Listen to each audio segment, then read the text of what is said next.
रहीम अस्सलाम वालेकुम। I am Mohammad Qasim from unique lecture सब जी के।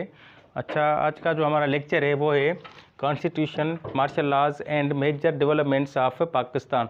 पाकिस्तान में जो मेजर डेवलपमेंट्स वगैरह हुई हैं या पाकिस्तान में जो कॉन्स्टिट्यूशन वगैरह आए हैं या मार्शल लॉ वगैरह जो आए हैं, आज का हमारा वीडियो है मार्शल लॉज और कॉन्स्टिट्यूशन और मेजर डेवलपमेंट्स के बारे में। अच्छा, इस सबसे पहले हम स्टार्ट करते हैं। The first constitution of Pakistan was implemented on, कब हुआ था? ऑन 23 मार्च 1956 को, ऑन 23 मार्च 1956 को। और इसमें जो आर्टिकल थे वो कितने थे? 234 जो थे उसमें आर्टिकल्स थे। और ये इम्प्लीमेंट कब हुआ था? ऑन 23 मार्च 1956 में। अच्छा, अब आप कहेंगे कि पाकिस्तान तो आज़ाद हुआ है 1947 में, और फर्स्ट जो कॉन्स्टिट्यूशन है वो आया है 1956 में, 23 मार्च 1956 में। इससे पहले क्या पाकिस्तान में कोई कॉन्स्टिट्यूशन वगैरह नहीं था क्या?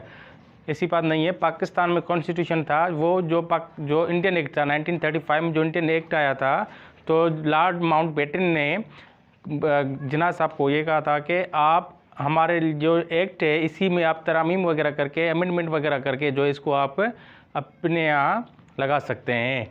तो इसके बीच में भी एक रेजोल्यूशन पास हुआ था, पाकिस्तान रेजोल्यूशन वगैरह। वो कब हुआ था पास? वो हुआ था ऑन 12 मार्च 1949 में। ऑब्जेक्ट रेजोल्यूशन जो हुआ था वो कब पास हुआ था? 12 मार्च 1949 में।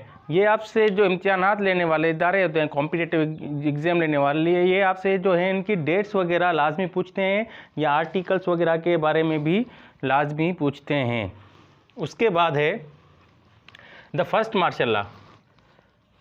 Martial law was imposed on, वो कब हुआ था? वो हुआ था ऑन 7 अक्टूबर 1958 को। 7 अक्टूबर 1958 एक्ट में जो है फर्स्ट मार्शल लॉ इम्पोज हुआ था। और ये मार्शल लॉ जो है इम्पोज किया था जो सिकंदर मिर्ज़ा थे तब के गवर्नर जनरल, उन्होंने किया था ऑन 7 अक्टूबर 1958 को। और उनके फ्रेंड थे जनरल मोहम्मद अयूब खान, उनके दोस्त के थ्रू ये इन्होंने मार्शल लॉ इम्पोज किया था। फिर ये हुआ था कुछ दिनों के बाद जो है जनरल मोहम्मद अयूब खान ने उनको भी जला वतन कर दिया था। फिर जो है अगर आपसे ये पूछा जाए तो ये इम्पोज किसने किया था? वो किया था सिकंदर मिर्ज़ा ने, जो कि वो मिलिट्री के बंदे नहीं थे, वो एक सिविलियन थे, उन्होंने इम्पोज किया था। और इनको जो चलाया था, जो एडमिनिस्ट्रेशन जो थी इसकी वो मार्शल लॉ चलाया था किसने?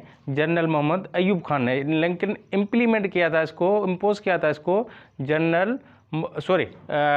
सिकंदर मिर्ज़ा ने। उसके बाद है the second constitution of Pakistan was implemented on, वो कब हुआ था? वो हुआ था ऑन 8 जून 1962 को, ऑन 8 जून 1962 को। और इसमें जो हैं वो 250 आर्टिकल्स थे। पेश हुआ था सेकेंड कॉन्स्टिट्यूशन ऑफ पाकिस्तान, वो हुआ था 8 जून 1962 में। और 250 जो थे इसमें आर्टिकल्स थे। और ये जो सेकेंड कॉन्स्टिट्यूशन ऑफ पाकिस्तान है ये पार्लियामेंट्री कॉन्स्टिट्यूशन नहीं था, ये प्रेसिडेंशियल जो है कॉन्स्टिट्यूशन था, क्योंकि जनरल मोहम्मद अयूब खान जो थे वो पाकिस्तान के सदर मुंतखब हो चुके थे इसी कॉन्स्टिट्यूशन के थ्रू। और उन्होंने अब सारे जो इख्तियारात हैं, सारे जो पावर वगैरह हैं वो अपने पास ही रखे थे। उसके बाद है the second martial law was imposed on, वो कब हुआ था? वो हुआ था ऑन 25 मार्च 1969 को, 25 मार्च 1969 को, जो कि लगाया था मिस्टर याया खान ने, जनरल मोहम्मद याया खान ने ये मार्शल लॉ जो था ये लगाया था ऑन 25 मार्च 1969 को। सेकेंड मार्शल लॉ लगाया था जनरल मोहम्मद याया खान ने। उसके बाद है द थर्ड कॉन्स्टिट्यूशन। अभी जो पाकिस्तान का कॉन्स्टिट्यूशन है वो नंबर 3 है। और इसे इम्प्लीमेंट कब किया गया था? ऑन 14 अगस्त 1973 को, ऑन 14 अगस्त 1973 को। और इसमें जो आर्टिकल्स है वो कितने हैं? वो हैं 280 आर्टिकल्स हैं उस कॉन्स्टिट्यूशन में। और ये पेश किसने किया था? ये किया था PM जुल्फ़िकार अली भुट्टो साहब ने। और इसमें जो 280 जो है इसमें आर्टिकल्स हैं। और अगर अमेंडमेंट वगैरह के लिए आपसे पूछा जाए, अभी तक जो है 25 जो है 25 अमेंडमेंट इसमें आ चुकी हैं अभी तक। अच्छा, द थर्ड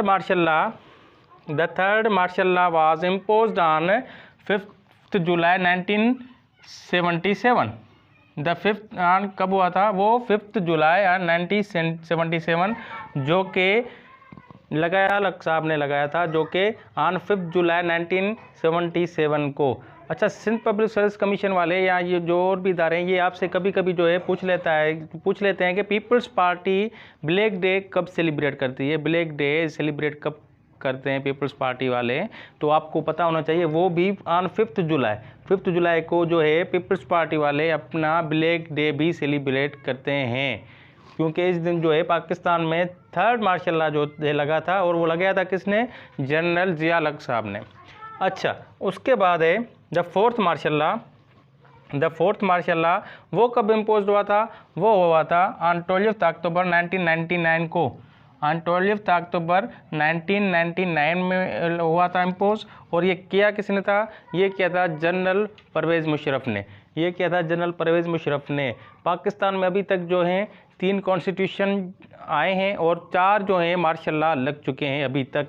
और तीनों कॉन्स्टिट्यूशन में से अगर आपसे पूछा जाए इनमें से प्रेसिडेंशियल कॉन्स्टिट्यूशन कौन सा था, वो कौन सा था? वो second constitution was the presidential constitution of Pakistan, जिसमें जो सारे इख्तियारात थे, जो सारे पावर्स थे, वो सारे प्रेसिडेंट के पास थे। अच्छा, उसके बाद हम चलते हैं the next major development, state bank of Pakistan. उसकी डेट वगैरह आपसे पूछी जाती है। वो कब हुआ था? ऑन 1 जुलाई 1948 को स्टेट बैंक ऑफ पाकिस्तान का जो इनॉग्रेटेड हुआ था वो हुआ था 1 जुलाई 1948 को। और किया किसने था? इसलिए किया था कायद-ए-आज़म मोहम्मद अली जिन्ना साहब ने। उसके बाद the national bank of Pakistan, इसका भी इफ्तिदा कब हुआ था? वो भी 1 जुलाई 1948 को, ऑन 1 जुलाई 1948 को। उसके बाद है रेडियो पाकिस्तान, ये भी कब हुआ था? इस्टेब्लिश्ड ऑन 14 अगस्त 1947 को, 14 अगस्त 1947 को।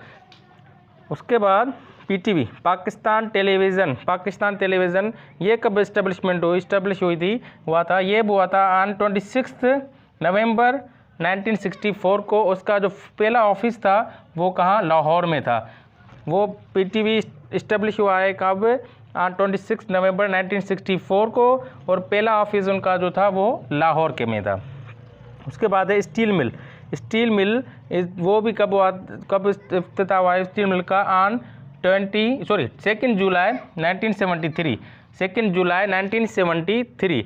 ये कॉम्पिटिटिव एग्जाम लेने वाले ये जो मेजर डिपार्टमेंट्स है पाकिस्तान के, ये आपसे पूछते रहते हैं कि ये इस्टेब्लिश कब हुआ था, रेडियो पाकिस्तान कब इस्टेब्लिश हुआ, PTV कब हुआ है, स्टील मिल कब हुआ है, या स्टेट बैंक ऑफ पाकिस्तान वगैरह कब हुआ है, ये आपसे पूछते रहते हैं। इसलिए आपको इनके बारे में जो मेजर इवेंट्स पाकिस्तान में हुए हैं, जिन इवेंट्स ने पाकिस्तान का पूरा जो नक्शा है वो चेंज कर दिया है, तो इनमें से ये एक कुछ जो है ये मेजर इवेंट्स हैं।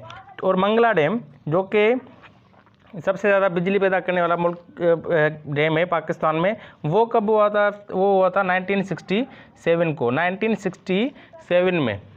तो उम्मीद है आज का लेक्चर आपको काफ़ी पसंद आया होगा। Thank you for watching and Allah.